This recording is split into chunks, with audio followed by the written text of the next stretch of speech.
जय श्री कृष्णा। राधे राधे। हिंदू होने का कितना गर्व है लोगों को। अपने आप को सनातनी कहता है, अपने आप को क्या क्या नहीं कहता है कि हम हिंदू हैं, हम सनातनी हैं, हम राम के वंशज हैं, हम कृष्ण के अनुयायी हैं, भक्त हैं। इतने सारे पूजा पाठ, इतने सारे ड्रेसअप स्टाइल्स, तिलक टीका सब कुछ देखने को मिलता है। लेकिन समस्या कुछ और है। हमें जो कुछ भी होता है उसमें से 80% जो काम होते हैं वो दूसरों को दिखाने के लिए किया जाता है, या तो अपने आप को मेजॉरिटी करने के लिए, या अपने आप को दिखावा देने के लिए कि हम सनातनी हैं। सनातनी के नाम पे झंडे उठाते हैं, सनातनी के नाम पे एक दिन ड्रेस पहन लेते हैं, लेकिन बाकी दिनों काम करना भूल जाते हैं। एक दिन मंदिर जा कर के टीका लगा कर के पूजा पाठ कर लेते हैं और बाकी दिन बस वैसे ही कोट पैंट निकल करके चल देते हैं। हम किस तरह से सनातनी हैं, हम किस तरह से हिंदू हैं?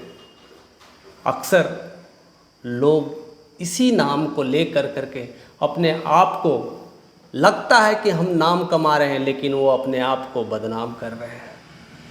हम मंदिर तो जाते हैं, पूरी भक्ति भाव से पूजा करते हैं। किसी दिन फेस्टिवल हो तो अच्छा सा ड्रेसअप पहनते हैं, कुर्ता पहनते हैं, पजामा पहनते हैं, सिंपल ड्रेस पहनते हैं, चंदन टीका लगाते हैं और पूरी तरह से आस्था के साथ पूजा पाठ करते हैं। लेकिन यही परंपरा कुछ लोगों में देखने को मिलता है। पंडित किस तरह से, पुजारी किस तरह से पूजा पाठ करते हैं, ड्रेसअप पहनते हैं, अपने कल्चर्स को रिप्रेजेंट करते हैं, अपने आप को हिंदू होने का गौरवान्वित करते हैं। लेकिन बाकी हिंदू उसमें क्या है? उस तरह से ड्रेसअप्स करके नहीं जाते हैं, उस तरह से तैयार होकर नहीं जाते हैं। अक्सर हिंदुओं को देखा है कोट पैंट पहन करके मंदिरों में जाते हुए। अक्सर हिंदुओं को देखा है जीन्स और टी शर्ट पहन करके मंदिरों में जाते हुए। अक्सर हिंदुओं को देखा है ऐसे कितने सारे देशों में, स्पेशली अगर महिलाओं को देखो तो उनके लिए कितनी अच्छी लिबास बन रखी है, साड़ी पहन करके जाना, पूजा पाठ करना। लेकिन आज मंदिरों में कैसे ड्रेस पहन के जा रहे हैं, स्कर्ट पहन के जा रहे हैं, मिनी ड्रेस पहन के जा रहे हैं। आप आस्था के साथ कैसी खिलवाड़ कर रहे हैं? आप अपने धर्म के साथ कैसा अनोखा व्यवहार कर रहे हैं? और आप कहते हैं कि हम सनातनी हैं, ऊपर से पूरा चंदन टीका लगाते हैं और नीचे से खाली रहते हैं। ऐसा कौन सा हिंदू हैं आप? वही देखिए मुसलमानों को, अपने धर्म को फॉलो करते हैं, अपने जितने उनके नियम कानून हैं उसको फॉलो करते हैं। वो एकजुट होकर के रहते हैं, अपनी शक्ति को अच्छे से रिप्रेजेंट करते हैं, अपने धर्म को पूरी तरह से फॉलो करते हैं। उन्हें अगर नमाज सजदा करते समय उन्हें झुकना होता तो झुकते हैं, टोपी पहनना होता तो पहनते हैं, बुर्का महिलाओं को पहनना है तो पहनते हैं। लेकिन हम केवल सवाल करते हैं, हम केवल सवाल करते हैं। इसलिए जीवन में हमें कई सारी परेशानियों का, कहते हैं ना, देखने को शुरू हो जाता है, किसी को मिलने लगता है। और बात भी सही है। इसलिए कहा गया है कर्म तेरे अच्छे हैं, कर्म तेरे अच्छे हैं तो किस्मत तेरी दासी होगी। जी हाँ दोस्तों, ध्यान देखिएगा, कर्म तेरे अच्छे हैं तो किस्मत तेरी दासी होगी। यानी किस्मत आपके पैर की जूती होगी, जैसे चाहे वैसे बदल सकते हैं, अपनी किस्मत अपने हाथ में होंगी। यानी कर्म अच्छे हैं तो किस्मत हमारी मुट्ठी में है। अगर नीयत अच्छी है आपकी, अगर नीयत अच्छी है तो मथुरा और काशी भी हमारे घर में होंगे। यानी हमारी अगर नीयत को बदल दे तो मंदिर, मस्जिद, काला जितना भी है, जितने भी भगवान हैं, जितने सारे देवतागण हैं, हमारे घर परिवार और आंगन में ही खिलते हैं, हमारे देखने को मिलते हैं। इसलिए हिंदुओं में तो ये शुरू से ही कहा गया है कि हमारा घर एक स्वर्ग की तरह है, लेकिन घर को घर की तरह रहे।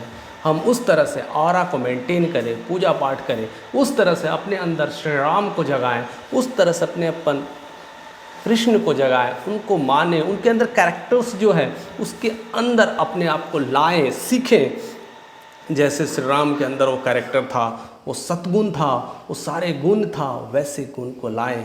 किसी के धर्म के प्रति छेड़छाड़ ना करना, अपने आप को बढ़ा चढ़ा करके नहीं दिखाना, ज़बरदस्ती नियमों का पालन ना थोपना और करना, नहीं तो सरकार नियमें लगा देती है। मंदिरों में जाना वर्जित कर देती है, मोबाइल ले जाना वर्जित है, लेकिन फिर भी हम ले जाते हैं और मोबाइल में क्या कंटेंट बनाते हैं कि हमारे मंदिर ऐसे हैं, हमारे मंदिर में इस तरह से दिखाया जा रहा है, हमारे मंदिर में ऐसे ऐसे रूप है, लक्षण है। ये सब कंटेंट दिखा करके आप सोशल मीडिया पे क्या कर रहे हैं? अपने ही धर्म का मजाक। क्यों? कितनी ज़रूरत है? हम इससे क्या कर लें? हम अपने चीज़ों को वैसे क्यों खुलेआम प्रदर्शित कर रहे हैं? एक तरफ से दिखाया जा रहा मंदिर में मिनी स्कर्ट पहन करके घुस गया, एक जगह दिखा रहा है टीका पहन करके, कोई और लोग पूज रहा है, कोई जगह फूल की जगह पर कुछ और चढ़ा रहा है, कोई लोग पैसे दान कर रहे हैं। क्यों दिखाने की ज़रूरत है? ये सब सोशल मीडिया पे आप धर्म है, आप आस्था है, आप जाइए मिलिए। क्यों मंदिरों में कहीं कहीं बैन है मोबाइल ले जाना, कहीं कहीं अंडर गारमेंट्स भी पहनना उस तरह से अलाउ नहीं है।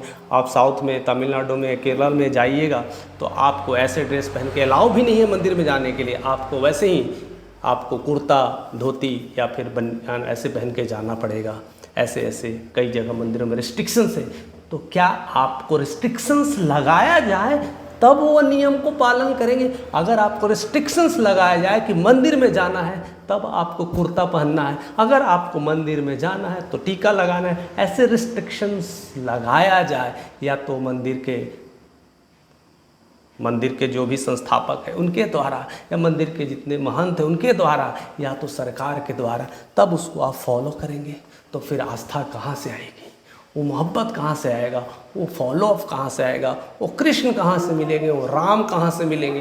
क्योंकि हम थोपे गए कानूनों को फॉलो तो कर रहे हैं, लेकिन अंदर राम को नहीं जगा रहे हैं। जिस दिन अंदर राम को और कृष्ण को जगा लेंगे तो हाथ में ऐसे रुद्राक्ष भी पहनेंगे, गले में रुद्राक्ष भी पहनेंगे, टीका भी लगाएंगे, चंदन भी लगाएंगे, लेप माथे पे लगाएंगे और पूरी खुशी के साथ कहेंगे हम हिंदू हैं, हम सनातनी हैं, हम भारतीय हैं, हमसे धर्म का प्रचार प्रसार होता है, हम ऐसे धर्म हैं जो हर लोगों को जोड़ के रख रहे हैं, हम अपने आप में विशाल हैं, हमें गर्व होगा अपने आप को कहते हुए कि हम सनातनी हैं, हम हिंदू हैं। तो ऐसे अपने धर्म का पालन करें, ऐसे अपने आप को बढ़ाएं, और क्यों ना करें? ऐसे ही करने से हम आगे बढ़ेंगे। देखिए कितना अंतर होता है। हम अपने बच्चों को किधर पढ़ा रहे हैं? एक बार गुरुकुल में भी पढ़ाने की चेष्टा करिए। गुरुकुल में धर्म की शिक्षा दी जाती है, साथ साथ बाकी सारे ज्ञान की दी जाती है। जैसे मुसलमान लोग मदरसे में बच्चों को क्यों पढ़ाते हैं? उन्हें वो तालीम दी जाती है, शिक्षा दी जाती है। वैसे ही हमें भी अपने बच्चों को उस तरह से गुरुकुल की व्यवस्था होनी चाहिए। एटलीस्ट कम से कम 2 साल, 3 साल, 4 साल जो बच्चे छोटे छोटे बच्चे हैं वो 4-5 साल तक गुरुकुल के सिस्टम में पढ़े और चीज़ें सीखें, कैसे धर्म है, कैसे क्या होता है, चीज़ों को जाने, अपने कला को, संस्कृति को, सब चीज़ को समझें, और फिर आपको दुनिया की जो भी शिक्षा देना है उस शिक्षा को दीजिए, और ऐसे ही आगे बढ़ते रहिए और जीवन में अपने आप को नयापन करते रहिए। तो अपने कल्चर और संस्कृति को ऐसे ही बढ़ाते रहिए और हमारे साथ इसी तरह से बने रहिए। जय श्री कृष्ण।